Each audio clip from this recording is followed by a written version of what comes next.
Welcome to the Digital Forester podcast, where we speak to forestry leaders and innovators who are shaping the future of forestry. Hey, everybody. Welcome to the Digital Forester podcast. Today, I'm joined by Dr. Amir Soleimani. He's the CEO and co-founder of TreeTrack. Amir, how are you doing today? I'm doing great. Sunny day, a little bit chill, but all good. Awesome. And whereabouts am I reaching you today? I'm in Port Coquitlam. I'm close to Vancouver, like Greater Vancouver area, BC, Canada. Amazing. Yeah, it's gorgeous country over there. So I always like to get people's background. I have probably 50 questions to pepper you with over the next hour that we have together. But maybe to start things off, can you share maybe a bit about your background, what you studied, your areas of expertise, your journey to date, and then we'll talk a little bit more about the specifics of forestry technology and tree track. But tell me more about yourself. What did you study? How did you come to be where you are today? Oh, yeah. Maybe it started more than 20 years ago. I entered a bachelor for natural resource and environmental science back home in Iran. And I switched a little bit for my master degree. I started studying horticulture, specifically medicinal plant, and then continue horticulture for my PhD, all back home in Iran, and then moved to Canada in 2018 and studied here again, this time business, project management. And at the same time, I was working different greenhouses and nurseries. Even back home, I was doing some farming. In love with plants. And then when I started working in PRT, it's one of the biggest nursery or corporations that they have maybe 30 locations all around North America as a tree grower. So I was a grower all of my life. And there I just, find out how to grow trees, how amazing are trees. And yeah, then started TreeTrack. Do you want me to walk you through the TreeTrack journey? Not quite yet. I'm going to get there in a moment. So I'm curious to know, like some say, the green thumb, I guess, in horticulture. Tell me, where did that come from? And I don't know much about Iran and agriculture and horticulture there, but can you maybe share with the listeners, our viewers, where did that interest and that passion come from? Oh, I think it's going to my great father. That they were doing farming back home a long time ago, and we had a small area, a farm that I rented from my dad to start growing peppermint for 3 hectares and watermelon and some other stuff while I was doing my bachelor, and. Then continued that one through my master. I moved to greenhouses and be a cucumber and tomato grower, like a family business. And then during my PhD, continued the same journey. And I was an instructor also at university, is trying to educate people and turn them to myself, like being plant lover. And yeah, that journey, I think it's just going back for many years, that our family was the farmer originally, even though my brothers chose a different way, but I continue the journey. Amazing. So as two people with PhDs, often we know early on that we want to pursue graduate school and get a PhD. In your case, was this something that you always knew you wanted to go get a PhD in this horticulture field, or is it more of a natural progression as you studied? It just became a logical next step. It was get more interesting as I was just keep going. I was like I wanted to do more, to learn more and expand my knowledge. So it was just exciting. It wasn't a duty for me. It was naturally I wanted to learn more and dig in more. And right now, this is my destiny to have an impact. So that was my goal from day first, to have a big impact on the world. So yeah, it's just it was interesting for me to study and learn. Yeah, for sure. So thinking of impact, maybe a good segue into as we think about TreeTrack and the origin and mission. So just looking at my questions that I prepared, I have here. TreeTrack describes itself as an end-to-end land restoration solution rather than a drone company. I'm wondering, can you walk us through that original insight that led you to this broader ecosystem restoration model? Because often you see companies, like we're a drone company, we have these specializations, and we have these mapping capabilities or these newfangled technologies. But in your case with TreeTrack, it's very intentional. What you're focusing on is specifically around end-to-end land restoration. So can you share some of the original insights, the thinkings that came to drive what TreeTrack is today? Uh, as I mentioned, one of my jobs, I was a grower, a tree grower in PRT, and there I was managing, me and my partner actually, uh, uh, 500 million trees we were growing in that nursery. It was a hybrid nursery, greenhouse and outdoor, and I found that such an amazing job you can have, growing trees that somebody will plant it and it will sit there for more than 50 years. And we're not there at that time, but we're gone. Our the kids and next generations will take the benefit. And uh, there, but I was seeing a lot of demand, and it's a lot of hard work, growing a seedling for 1 year or 2 year, and then harvest it, keep it in walking cooler. So it was a lot of progress and a lot of hard work.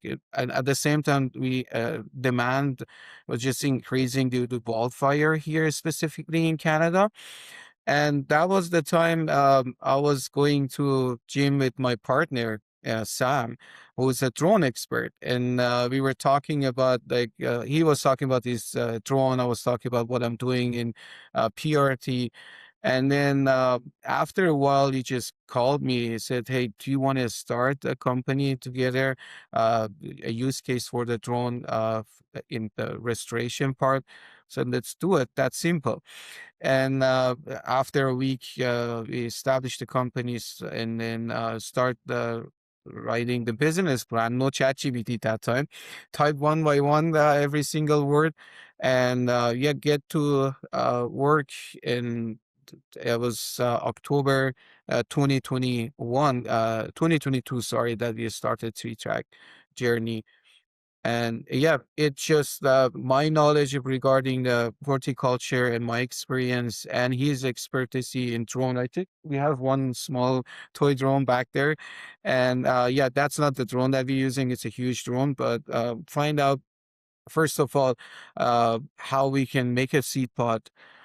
So the very first seed pods that we made, I was rolling it by hand to see like how it looks like, because there's not such a technology, a seed pod technology, and that was quite new. So then start the making pods and deployment, and here we are today.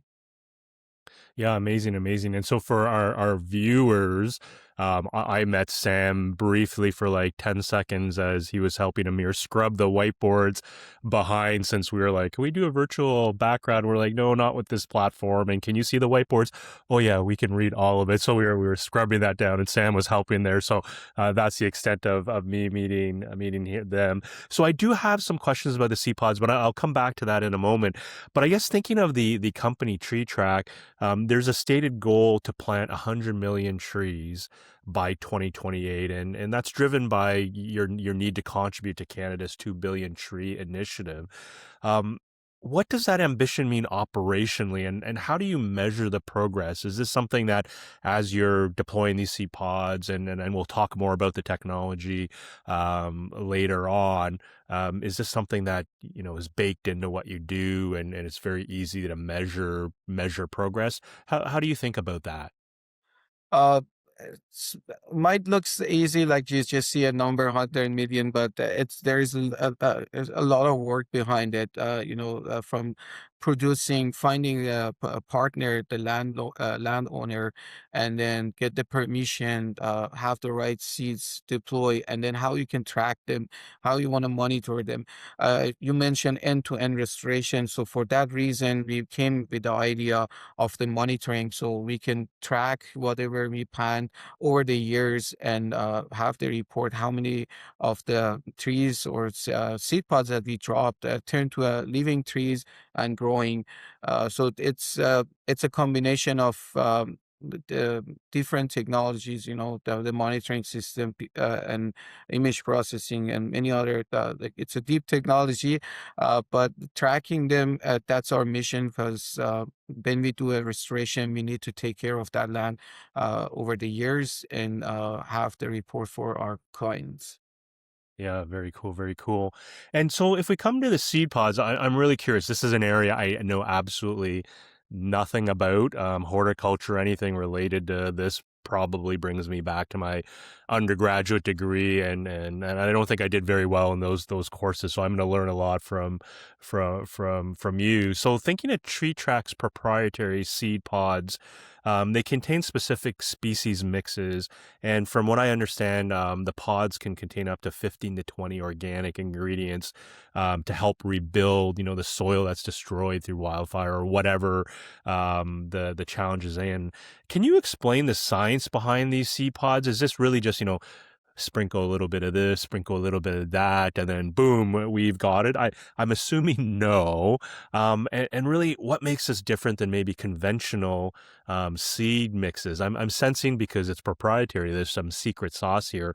How would you describe, without obviously giving away trade secrets or anything, but how would you describe to our listeners and viewers the magic that you have in these seed pods? I do have a display seed pod here.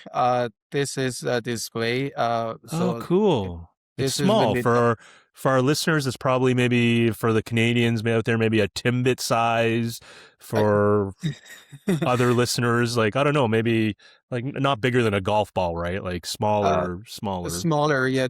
This one is 25 millimeters, Okay. and it's really light. It's 3 grams. So again, this is display, but this is what we're talking about seed pod. Are so flexible. We can go from like 5 millimeters all the way to 100 millimeters, depends on the goal of the project and a seed mixture. And you're right, we can have multiple seeds or just a single seed per seed pod.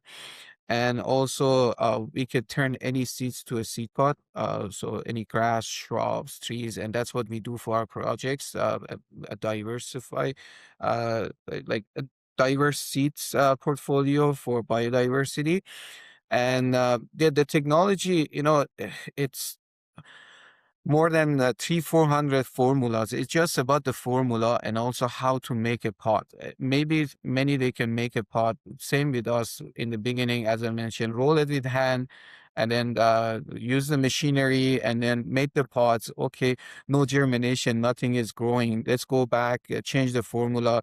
So it's a mixture of like the formula and also how to make it, when to add the material, and then you can get the best result. So from zero germination, now we're 85% germination for a technology which is being verified by third parties. And then you go out there to a real world, to field, deploy, and then it's a different story. You don't have control on the climate. Then you get collect data, come back, refine the formula, and then send it back again to the field. And what we do, we have a specific formula for each species and region, and also size. So it's not a fixed formula, just a mix A, B, C, D. It has different formula per species, so you will have the best result, which is germination and establishment rate in the real world. Amazing, amazing. And as you describe that, I hear the trial and error probably in the early days to find the right mixture to essentially maximize the likelihood of germination. So that's super cool. And I guess from the seed pods are the payload that's being deployed, and many tree planters out there, what manual labor, that's not the path that TreeTrack has taken. You've gone a drone route, and I believe you can deploy thousands of seed pods per hectare, and cover 2 hectares per hour, even over rough terrain. Um, how did you engineer that? And maybe that's probably in Sam's area there, the co-founder. But in your seat as CEO, like, how did you guys think about getting to that level of precision and reliability of the system? Again, I'm sensing there's a lot of trial and error initially to get to that sweet spot. But maybe tell me more about that journey on how you guys, was there an eureka moment, I guess would be one way of framing the question. Was it happenstance or accidental, or this was pure rigorous engineering of test and iterate and iterate? Yeah, it was a lot of tests, definitely. It's that unique that we filed a patent for dispersal mechanism, which we drop the pods one by one, and also filed a patent for the pod. If it goes back first of all to the drones that we're using. The drone that we're using are hybrid. They burn gas, so not a pure electric. It's just same as a hybrid car. And because of those drones, we can have 9 kg of the payload, and we can fly 90 minutes. Similar drones with battery, they can maybe live more, but they have limited flight time. So because of that, we came up with the idea that we can drop pods one by one. Because if you look at other aerial seeding companies like Majority, they open the hopper and it drops a lot of pods, so they don't have control on the dropping, where to drop the pods. But for our technology, we study the land, we program the drones follow the pattern and drops one by one. So we can offer a spacing from 50 centimeters all the way to 2-3 meters for each pod where to land, because spacing is very critical in forestry, especially for the lumber companies, because they want a specific stems per hectare and spread evenly. So that technology that was mostly done by Sam. How to drop one by one, how we can control it, and many other factors depends on the terrain and area that we go. Right, right. And for the dumb guy who likes to ask all the dumb questions, is it really dropping, or is there an element of penetrating the soil? Like the drones don't get very close to do any site prep, or is it really just drop and then hope it doesn't roll away, I guess, maybe in a rough terrain? Is that the right way to think about it? We're literally dropping them? Yeah, it's dropping. You can shoot the pods. You can, but it's just payload. You want to get rid of any payload. You need to add other payload to be able to shoot. But penetrating a pod to the soil is nearly to impossible, especially for the wildfire affected area. And either the pod needs to be really firm, and that way you won't have germination or it would explode. So dropping on the surface of the soil. That's why we have the material around it to protect it. And also in terms of rolling, the reason we have very light pod is because you don't want the snow effect on the train. So when it's a slope, if there is a small branch or like grass, anything, it would just stick there and stop there for the very slope train. But in general, we have more control rather than opening a hopper and then a shower of pot. Some they claim 20, 30 seed pods per second. For us, it's just one at a time. Right, right. And for, as a point of clarification, the hybrid drone you spoke about, is that something you've partnered with somebody, or is that something that TreeTrack itself has engineered and it's a special drone that you folks have made? It was Sam's technology, my co-founder. So TreeTrack doesn't own that technology. We purchased the drone. So our focus is just on the pod, but we have somebody that knows inside outside that can, Got it. anything happen, any adjustment to the drone, so easy we can do it. Got it. Got it. Cool. And so when we think about forestry and the climate challenge in 2023, and you had mentioned that wildfires in 2023, Canada lost 18.5 million hectares of wildfire, the worst year on record. Um, how has this escalation in wildfire severity shaped TreeTrack's priorities and deployment strategy? Because obviously, as we think about deploying seed pods, like after a harvesting activity, you would be thinking about this as well in terms of silviculture activities. But there's a hook into wildfire. So how do you think about that? Is your view uh, the glass is half full, the glass is half empty, we're doomed, or we've got opportunities here to address climate change? How do you think about that in TreeTrack's mission?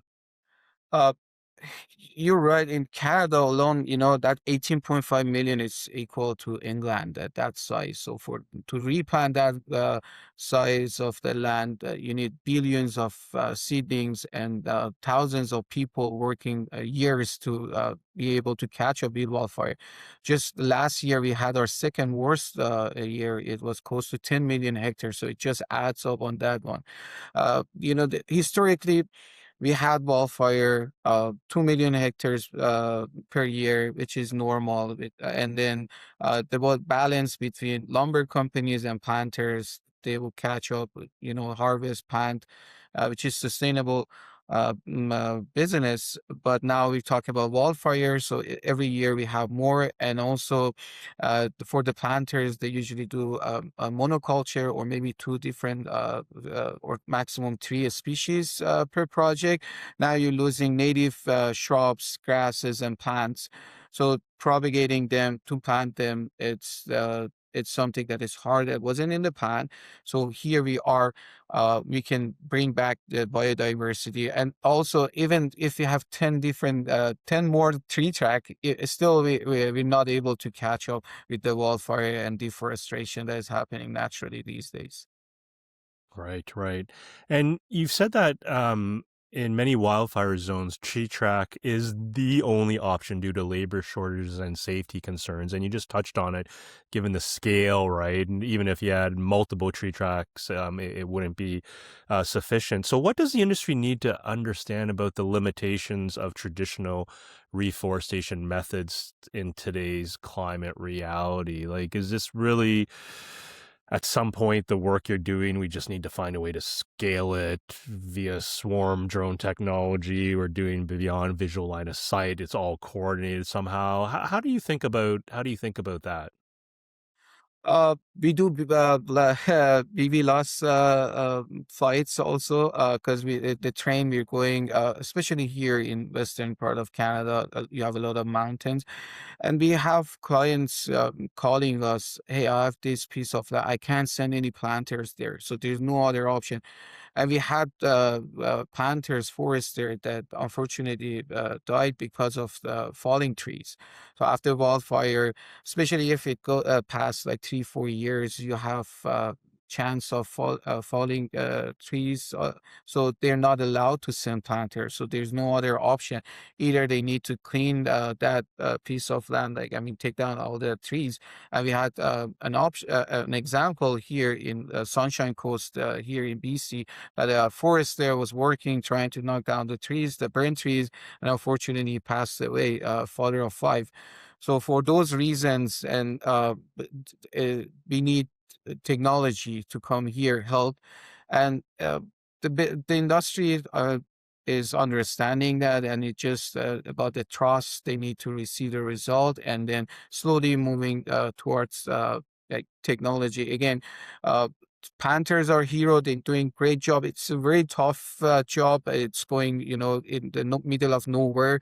You're on your own, and then the whole day you're planting trees. But it just limited. At the best planter, they can plant 2 hectares in one day. We can plant 2 hectares in 1 hour, so we can cover more area.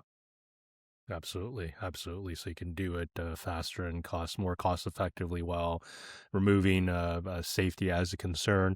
So thinking of technology, I'm just curious to know, because a lot of our listeners come to this podcast, one, to hear the journey of the people I speak with, but also to get the latest and greatest on technology. So when we think about TreeTrack, you've combined AI-guided UAVs, GIS mapping, and satellite monitoring for restoration planning. I'm wondering if you can talk a little bit more about how this data stack integrates. And I know Sam's a technical guy.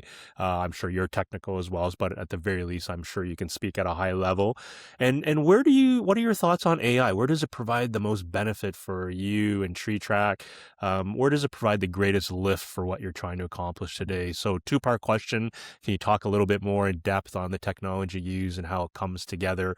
And then where you see AI really, is it a game changer for you, or is it just another piece of the stack? Uh, uh, f- t- Try to answer the first part first. Using uh, the GIS satellite imagery, it's when the client come to us, we study the land. So if somebody comes to us, I have like thousands of hectares here, it needs to be planted. It's not a yes right away. We need to study to see where is the best area that our technology will work, because you don't want to waste the seeds, resources, and time and money. So we select the best sites within that project it- by studying the 9 to 10 different factors through GIS and RS technology. And then by that, then we try to identify the microsite. That's where the AI comes here to see which is the best spot when we programming the drones to fly.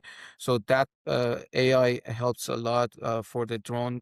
As the drone fly, it can make the call to drop or not to drop. You might have a pond, you might have a piece of rock, so you don't want to drop pods there because it would be the waste. And also, after planting, AI helps a lot here.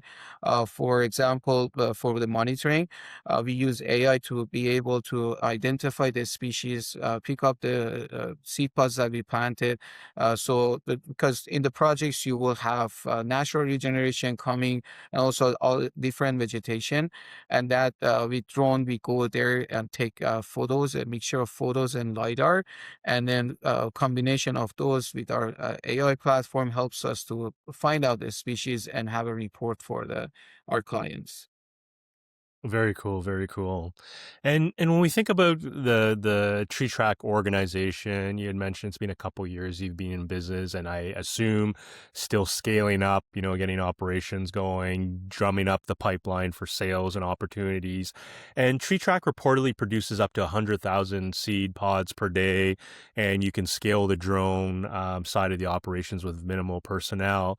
Are there any operational bottlenecks still for you, or is this purely a go-to market challenge now of making sure the world knows what you can do and you're ready to scale to infinity and beyond?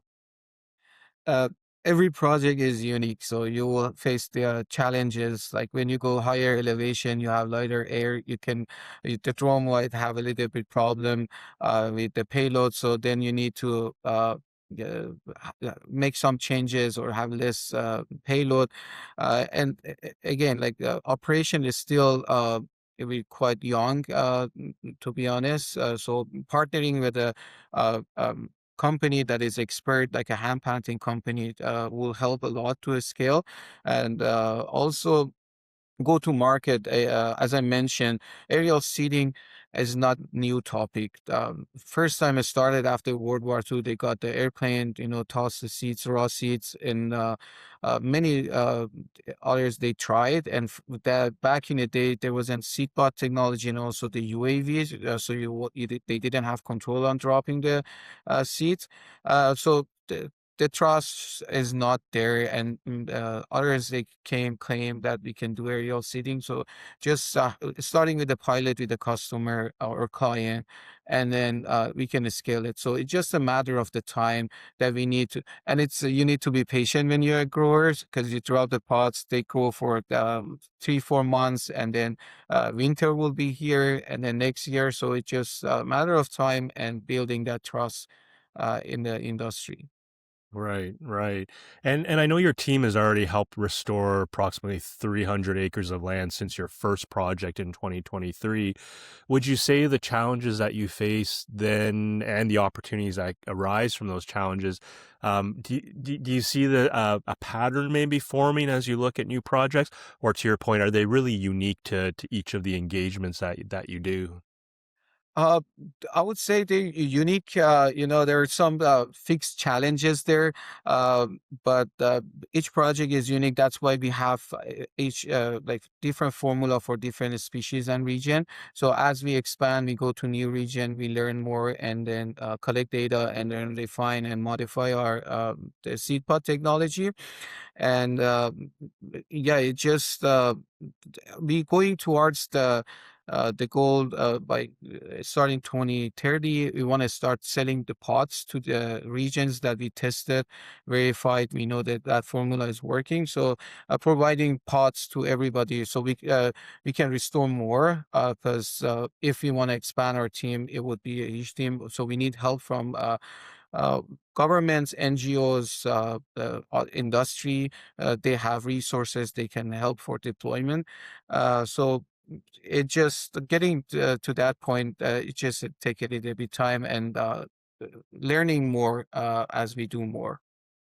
Right, right. And I know and you touched on it in some of your earlier comments and around partnerships. And I know based on my research of the work you've been doing, you do work closely with First Nation organizations, and in many cases, what you do, you're doing it at no cost to them. And I believe one of the organizations, and I'm sure I'm pronouncing it wrong, but the Lilwat Forestry Ventures, it was an indigenous-led stewardship.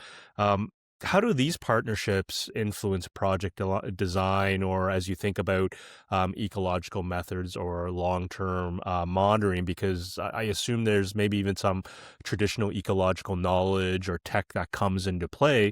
So I'm curious to hear your thoughts on how those partnerships unfold and how they continue, or maybe if they do continue to work. Amazing question. Our very first project was with the First Nation band here, Shack and 11 in Merritt, here in BC. And it was a lot of learning. They know a lot traditionally, and also the way they're asking for the plant prescription that I mentioned, biodiversity, a mixture of trees, shrubs, grasses. It helps a lot, and it's amazing to working with them and being partner with them, because every time, and if when you go to a partner with new band, there's new things to learn. And we thanks to Tree Canada, I need to shout out to Tree Canada as the biggest NGO in Canada, that they supporting financially these projects. So we partner with First Nation groups, and they provide land and knowledge and plant prescription, and then we bring the funding from NGOs like Tree Canada, and then restore the land for them. We did actually shout out to BC Net Zero program that they supported another project. This way, uh, it's no cost. We restore the land, and also at the same time we learn from the First Nation partners that we have. Very cool, very cool. And along those lines, it's not just First Nation organizations that you work with. Corporate and government interests are growing from what I can tell. Looking at your website, there's a recent announcements of some pilot projects that are being launched with Canadian Forest Products, or CAN4, and the BC Ministry of Forest. So it seems like there's some traction being gained here. What have you learned about building trust and alignment with the large institutional partners? Because it's hard to work with them. Certainly, as a small organization working with a can for. What are your thoughts on that in terms of lessons learned to date, and maybe some other of our listeners and viewers who are also early in their journeys, their entrepreneur journeys? Maybe they can learn something from you. So maybe what are some of those lessons learned from working with large institutional partners? Uh, it was a journey, like working with Ministry Forest of British Columbia or the CAN4. It took us a long time to convince them that the technology is working, and being honest is the key. Our office slash shop door is always open. We invite them to come here to see how we make the pots, what's the process, take them to the field, show them the result that is working, and start with a small pilot project to showcase that this technology is working, even having a demonstration of the drone, how it fly, drop the pod. So it's just building that trust, and we need to be patient because big organizations are busy and takes time. But being honest, that's the key. Like this is the technology. Even for one of our projects, we had a challenge. So we um, raise the flag earlier stage. We said, hey, we this the project, it won't go as we planned because we didn't know that in aerial seeding rodents is a huge issue, because you that's a main source of food for them, the tree seeds, and it's been for millions of years that they feeding out of the seeds. So we deployed the pods and we didn't know about this challenge. We hit hard by the rodents, and we raised the flag and said, hey, this is the challenge, but we guarantee our project. So we'll show up, we go back, work on this, and then come back. And we did it. We showed up again next year and deployed at no cost because we guarantee the project. So this way we start building the trust. Yeah, amazing. And from how you describe TreeTrack and the company, yeah, you obviously care about the work that you're doing. There's meaning to the work you're doing, and obviously the impact that comes with that. You touched a little bit about some of the shout outs and stuff like that. And I know when doing my research, you were in Perth, Australia as well, through some tech initiatives and whatnot. But thinking about business growth and strategy, TreeTrack you mentioned emerged in 2022 and rapidly engaged with accelerators like Kamloops Innovation. What did that early accelerator support unlock for you? Because you mentioned, you did the PhD in horticulture, then learning the business, studying it, and then Sam, your co-founder, is more on the engineering side of things. And then when we think about running a startup, as I'm sure you know by now, it's kind of a different animal. So thinking about some of these early accelerators, what did they unlock for you, or would you say they unlocked anything for you and the success of what TreeTrack is today? Uh, Many of my friends or colleagues call me, hey, I want to start a company. I said, like, perfect, do it. And if it's in the climate area, climate tech, go to Accelerate programs. There's Foresight Canada, which is huge. They learn. I always have this example. You enter as a grade one, and then you graduate at grade 12. They tell you how to talk, how to walk, what's the pitch deck, how you can engage with the customers, how you can raise money. It pretty much teach you everything.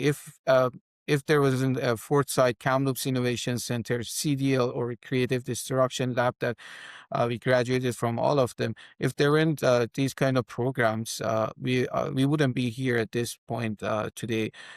They tell you everything. There's support. There's always support. You can always get back to them. They also provide advisory board. Then you can call them, you can have weekly conversations. So going to Accelerate programs, it's a must, I would say, if you don't have experience like me that never had a startup before. Right, right.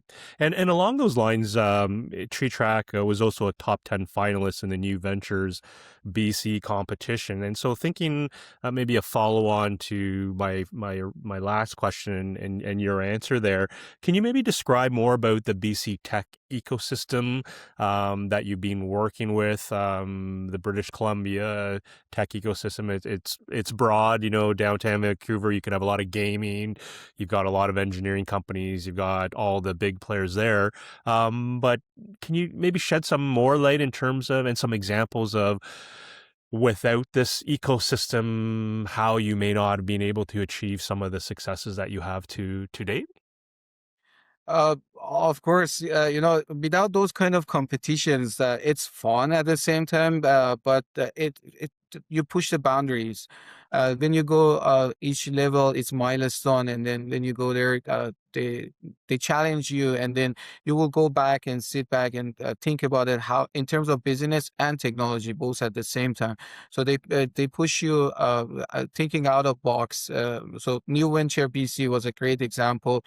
150 companies usually per year they attend, and then we made it to top 10. Uh, it just every step we need to go back and think about technology, how to present it, how we can, and also they push you to bring attraction. So they force you to go out there, talk to customers, get LOIs, having a pilot contract with them. So this way, you think it's just a competition. It's not. It's just help you to go out and be a real company rather than a startup. And BC, here in BC, I was in Calgary last year. We were fourth side top 50 most investable companies, and out of that 50, around close to 40% of the companies were from BC, and it's all about the climate tech. So it's really huge here in BC.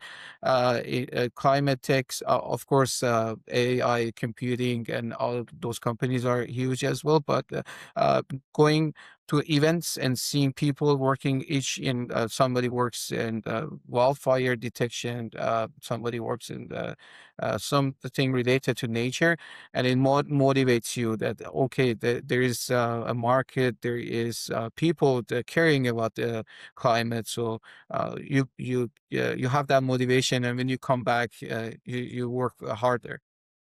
For sure, for sure. And so maybe if we look ahead to 2030 and think about your journey and the TreeTrack team's journey, if we stretch out further, what does success look like? Not just in terms of trees planted, but maybe in terms of ecosystem transformation. Have you thought that far out, and are you able to articulate what that means to you and TreeTrack? Uh, yeah, planting trees, it's just, taking out the carbon from the air, and that's be going towards like um, n- not very bright future, especially with all these things happening, all the noises all around the world. So we do our part, and that's what we do. It's just for the next generations. When I'm thinking my kids, so how it's gonna look like the world in the future for them. So and I don't want them to say, oh, they had the chance to fix it and they didn't. So here we're playing our parts. And being not just limited to Canada or BC, you mentioned Perth, Australia. Yeah, I was there with talking to a mining company for mine restoration after closure. So being all around the world, a version of TreeTrack and taking out the carbon and have a bright future for the next generations. Because what we do here in TreeTrack, we have it's been verified. Third parties have studied 99% less GHG emission compared to nurseries. Because there you have fertilizer, water, heating the greenhouses. You don't have all those processes here. You just make the pot and let the nature take care of the rest. So this way, uh, having the impact for next generations. That's what we care here in TreeTrack. Yeah, so thinking of your journey to date and the projects you've done, is there a fond experience, a unique experience that just makes you smile when you think back about that? Maybe it was a big grizzly bear chasing you down a logging road or whatnot, but is there one moment that you're just like, this is why I do it. I love what I'm doing today. Is there one that you would share with our listeners and viewers? Um, I was in Port Hardy, Vancouver Island, in northern part of Vancouver Island, and we had a challenge with drone that it was grounded, and then when it started flying after 2 days, just waiting under rain, sun, and then I was watching the drone and I saw a black bird just 50 meters away from me, and I was watching the drone also.